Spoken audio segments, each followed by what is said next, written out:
Welcome back. Next month, construction officially begins on one of the state's longest bridges, the Blatnik Bridge, one of two bridges that connects Duluth to Superior, Wisconsin.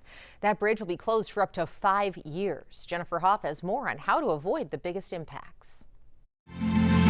Dramatic music to introduce the dramatic overhaul of Minnesota's second longest bridge, the Blatnik, running nearly 8,000 feet between Duluth and Superior, Wisconsin. Yes.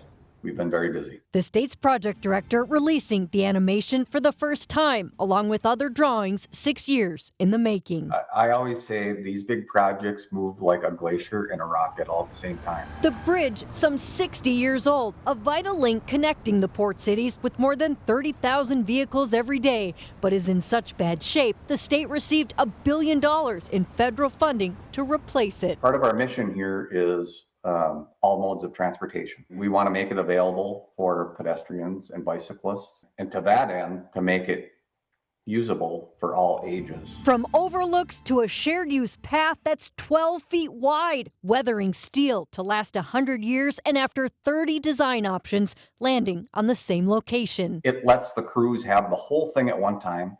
It saves a year of overall construction, and it's about $80 to $100 million less expensive. Construction kicks off next month, followed by demolition and complete closure come March. That will last up to 5 years, in part to protect workers. Think how much we all talk about physical safety, right? Mental health safety is part of that, you know, and it's finally being talked about. Safety upgrades, bridging countless communities for years to come. I am super excited. Jennifer Hoff, KARE 11 News.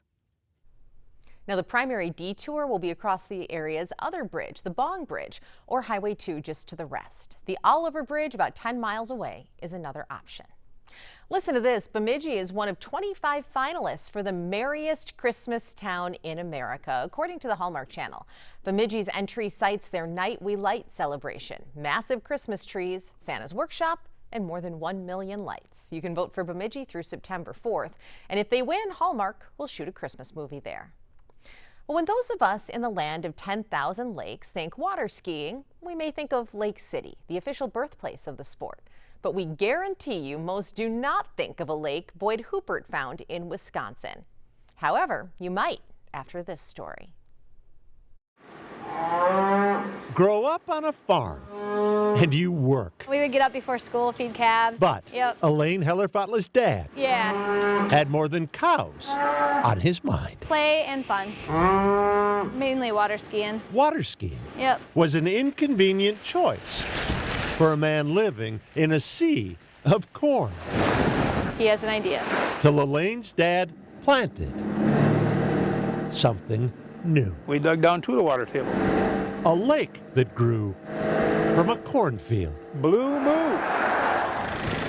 You gotta honor the girls that pay the bills that dug the hole. Blake Heller is unaware of another farmer. Nobody crazy enough. Who'd hire a neighbor with an excavator to dig a trench a half-mile long. Then count on underground springs to fill Blue Moo Lake. He's definitely different. That's putting it nicely. He's a little different. Greg Fotla is Blake's son-in-law. And this is what happened. As Greg and Elaine's kids, Tucker, Kaysen, Carson, and Cooper, were introduced to Blue Moo. This is Carson. She is 6 years old and she's learning how to slalom ski. Carson's parents have made Blue Moo their kids' ski school. This is how you teach people how to barefoot. Which has surprised 1 foot. no one. Two of us met at a barefoot tournament when we were 13. The very first time we went against each other, I beat her. And then the 4 times after that, it was me. I let her beat me a couple times at those tournaments, got her number, and here we are. Greg, for the record, is a Blue Moo big to-do, too. This is a back seat. But only one person on this boat is in this book. Yeah, Mom, because she broke the world record. World record barefoot skiing jump, 2 world championships, and 2024 inductee into the USA Water Skiing Hall of Fame. Still got it. All earned training in a cornfield. Maybe Elaine's dad wasn't so crazy. You bet. God dang right. Nor is this. Yeah, brand new. Elaine's family At the Blue Moo. now lives in the cornfield too. Why not here? We have this beautiful lake, that's why. It's as if 20 years ago, her dad just knew. That's where it all started. Hollywood may have built a baseball diamond in a cornfield, but it took Blake Well, yeah. to grow a lake.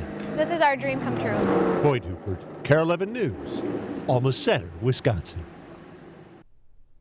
Now, over the years, Blue Moo Lake has hosted several regional, national, and world barefoot water skiing championships. Blake Keller, the farmer who created it, learned to water ski while living in a frat house on Lake Mendota in Madison, Wisconsin. He used tuition money for the down payment on his first boat. Stick with us. There's more news and weather coming up after the break.